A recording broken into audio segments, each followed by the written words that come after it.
창세기 30장 1절에서 24절.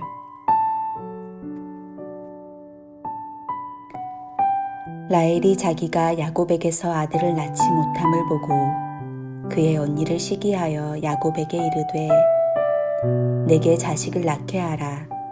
그렇지 아니하면 내가 죽겠노라. 야곱이 라헬에게 성을 내어 이르되 그대를 임신하지 못하게 하시는 이는 하나님이시니 내가 하나님을 대신하겠느냐. 라헬이 이르되 내 여종 비라에게로 들어가라. 그가 아들을 낳아 내 무릎에 두리니 그러면 나도 그로 말미암아 자식을 얻겠노라 하고 그의 시녀 비라를 남편에게 아내로 주매 야곱이 그에게로 들어갔더니 비라가 임신하여 야곱에게 아들을 낳은지라.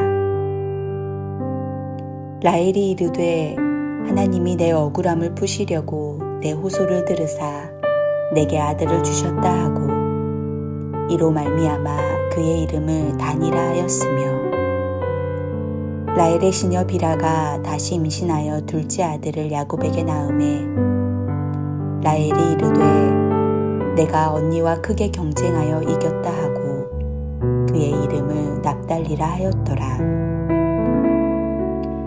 레아가 자기의 출산이 멈춤을 보고 그의 시녀 실바를 데려다가 야곱에게 주어 아내로 삼게 하였더니 레아의 시녀 실바가 야곱에게서 아들을 낳음에 레아가 이르되 복되도다 하고 그의 이름을 가시라 하였으며 레아의 시녀 실바가 둘째 아들을 야곱에게 낳음에 레아가 이르되 기쁘도다 모든 딸들이 나를 기쁜 자라 하리로다 하고 그의 이름을 아셀이라 하였더라.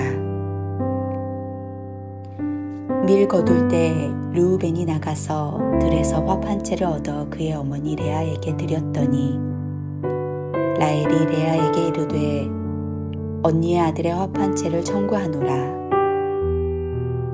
레아가 그에게 이르되 내가 내 남편을 빼앗은 것이 작은 일이냐. 그런데 내가 내 아들의 화 한 채도 빼앗고자 하느냐. 라헬이 이르되 그러면 언니의 아들의 화 한 채 대신에 오늘 밤에 내 남편이 언니와 동침하리라 하니라.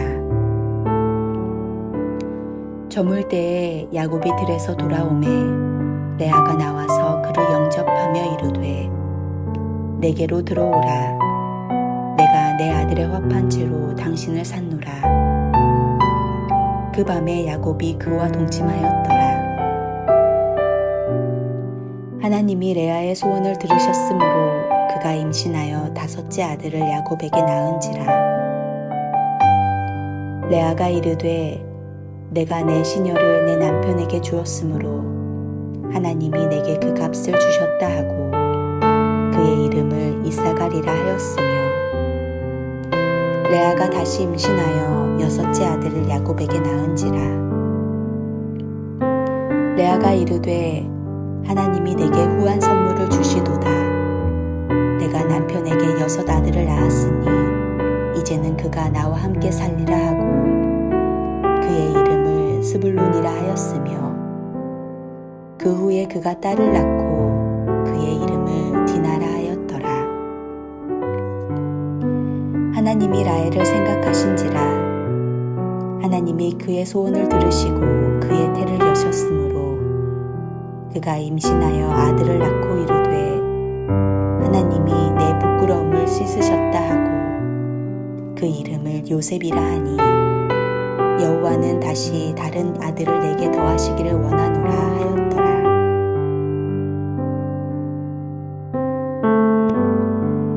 창세기 29장에서 시작된 야곱을 둘러싼 레아와 라헬의 갈등은 30장에 와서 더욱 그 골이 깊어집니다. 그녀들의 갈등은 멈추지 않습니다. 그 갈등은 이후에 야곱의 아들들의 갈등의 씨앗이 되는 것입니다. 이러한 과정 속에서 야곱은 물질적인 부는 회복하게 되었지만 아내들의 경쟁 속에서 여전히 고통스러운 나날을 보낼 수밖에 없었습니다. 부모와 고향을 떠나면서 시작된 야곱의 나그네 생활, 그것은 속임과 갈등의 연속이었습니다. 그러는 가운데 이제 야곱의 나그네 생활이 끝나가기 시작합니다. 아브라함에게는 가야 할 땅으로 지시되었던 가나안은 이제 야곱에게 돌아가야 할 본토가 되어 있습니다. 야곱의 하나님이 되시려고 애쓰시는 가운데 하나님께서는 베델에서의 야곱의 기도를 이루어 주십니다. 뿐만 아니라 아브라함에게 주셨던 언약을 야곱을 통해 구체적으로 이루어 가십니다. 인간의 연약함에도 불구하고 하나님께서 아브라함에게 주셨던 언약을 이루어 가시는 것입니다. 언니에 대한 라헬의 끝없는 질투는 자식에 대한 욕심에서 나옵니다. 라헬은 남편의 사랑은 받았지만 자식이 없었습니다. 라헬은 가진 것에 대한 감사보다도 가지지 못한 것에 대해 투기에 가까운 집착을 합니다. 어느 정도인가 하면 내가 죽겠노라 라고 말할 정도였습니다. 라헬이 언니 레아를 투기하여 야곱에게 하는 말을 보십시오. 나로 자식을 낳게 하라. 그렇지 아니하면 내가 죽겠노라. 그러자 야곱이 라헬에게 화를 내며 말을 합니다. 그대로 성태치 못하게 하신 분이 하나님이신데 내가 어떻게 하나님을 대신하겠소? 이쯤 되면 라헬이 물러서면 좋았을 텐데 그녀 역시 한 걸음 더 나갑니다. 나의 요정 빌하에게로 들어가라. 그가 아들을 낳아 내 무릎에 두리니 그러면 나도 그로 인하여 자식을 얻겠노라. 그러고는 급기야 자기의 시녀 빌하를 야곱에게 첩으로 줍니다. 이것이 불행의 씨앗이 되었습니다. 기억하십시오. 부부의 행복이란 서로 사랑함으로 풍성해지는 것입니다. 그러나 레아의 경우는 자식이 있어도 남편 야곱과의 사랑을 주고받지 못하는 결혼 생활이 지속되고 있었습니다. 그런데 동생 라헬이 이런 언니 레아의 상황은 아랑곳하지 않고 자신의 종 빌하를 야곱에게 들어보내고 있는 것입니다. 이에 질투를 느낀 레아도 자신의 여종인 실바를 야곱에게로 들어가게 합니다. 라헬이 억지를 부리지 않았다면 야곱이 빌하나 실바와 관계를 맺지 않을 수도 있었을 텐데 말입니다. 비록 결과적으로 이런 과정들을 거쳐 12지파가 형성되긴 하지만 이 당시 상황에서 야곱은 죽을 지경이었을 것입니다. 졸지에 아내가 넷이 되었고 그들이 서로 시기하며 다투니 말입니다. 더군다나 이런 문제가 자식들에게까지 좋지 못한 영향을 미치게 되니 말입니다. 라헬의 죽음을 불사한 투기와 자식을 낳으려는 욕심은 야곱의 가정을 갈등의 소용돌이로 더 깊이 빠지게 했습니다. 사람들은 뭔가 한 가지 원하는 것을 얻게 되면 반드시 더 욕심을 부려 또 다른 것을 원하게 되는 것 같습니다. 라헬이 야곱과 나아가 레아와의 관계를 소중히 여기면 좋았지 않을까 하는 생각도 듭니다. 라헬이 참고 기다렸으면 어땠을까요?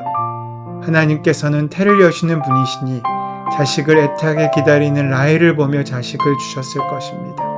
그러나 라헬은 기다리지 못했습니다. 이러한 라헬의 모습은 20년을 기다린 리브가와는 대조적인 것 같습니다. 라헬의 이러한 성화에 못 이겨 야곱은 빌하와 동침합니다. 라헬은 빌하를 통하여 얻은 아들의 이름을 단, 즉 억울함을 풀었다라고 지었습니다. 도대체 이 억울함의 대상은 누구란 말입니까? 또 뭐가 억울했으면 억울하다고 이야기하고 있습니까? 다름 아닌 그 언니 레아였습니다. 다음에 난 아들은 납달리, 내가 경쟁하여 이겼노라 라고 이름 짓습니다. 어이없게도 경쟁과 억울함이 자식들의 이름이 된 것입니다. 누구와 무엇을 경쟁해서 이기겠다는 것인지 답답한 노릇입니다. 이처럼 이스라엘의 12지파는 훌륭하고 위대한 사람으로 시작되지 않았습니다. 야곱의 12자녀를 낳은 그 어머니들이 별로 적절하지 못한 신분을 가진 여자들이라는 사실을 우리를 놀라게 합니다. 첫째 부인 레아는 남편의 사랑을 받지 못했고, 둘째 부인 라헬은 남편의 사랑은 받았지만 임신하지 못했고, 셋째 부인 실바는 레아의 몸종이고, 넷째 부인 빌하는 라헬의 몸종입니다. 네 사람 모두가 적절하지 못한 면을 가지고 있어서 축복의 조상이라고 말하기에는 부끄러운 사람들입니다.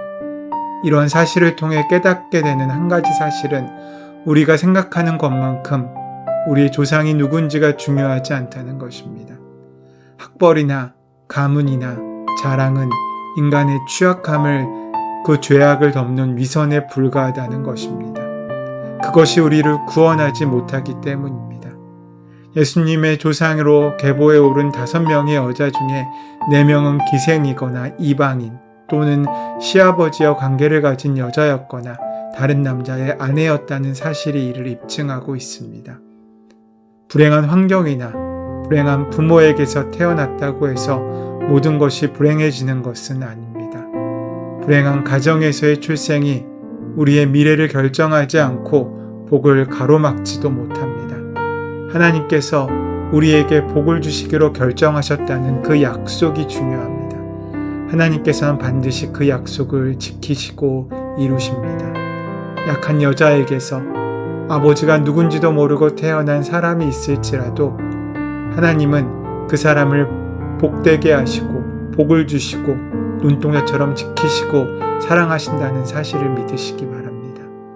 그런 사람을 통하여 위대한 역사를 이루시는 분이 하나님이시라는 사실을 야곱의 12아들의 어머니들을 통해서 우리는 발견할 수 있습니다. 창피하고 부끄럽고 허물 많은 과거를 가진 사람들이 12지파의 시조인 야곱의 12아들들이었습니다. 그럼에도 불구하고 하나님은 그들의 과거와 허물을 보지 않으시고 보석처럼 소중히 여겨주십니다. 우리에게도 마찬가지입니다. 우리는 하나님으로부터 사랑만할 가치와 자격이 없습니다. 우리는 본질상 진노의 자식이며 과거를 돌이켜보면 사랑받을 만한 구석이라고는 하나도 없지만 그런 우리를 하나님께서는 태초부터 사랑하시고 그런 하나님의 사랑을 받기 위해 우리를 또 태어나게 하셨다는 사실을 우리는 기억할 수 있어야 합니다. 야곱의 12아들들은 바로 그러한 사랑의 증거입니다. 오늘 우리의 삶 가운데 하나님의 약속이 귀하게 만나지고 누려지는 은혜의 하루가 되기를 소원합니다. 그 부족한 가운데 이루시는 주의 능력과 역사가 우리의 하루를 온전케 하는 귀한 은혜로 함께하게 되시기를 소원하고 축원합니다. 사랑의 하나님, 주님의 뜻을 따라 있는 그대로 서로를 존중하며 우리를 통하여 품으시는 그 사랑을, 그 약속을 온전히 이루고 만나고 누리며 성취하는 복된 삶을 사는 은혜의 하루가 될 수 있도록 이끄시고 역사하여 주시옵소서. 우리 주 예수 그리스도의 이름으로 기도드립니다. 아멘. 이제 주신 말씀을 가슴속 깊이 묵상함으로 오늘 하루를 사는 귀한 힘을 얻는 말씀으로 삼기 원합니다. 함께 기도하겠습니다.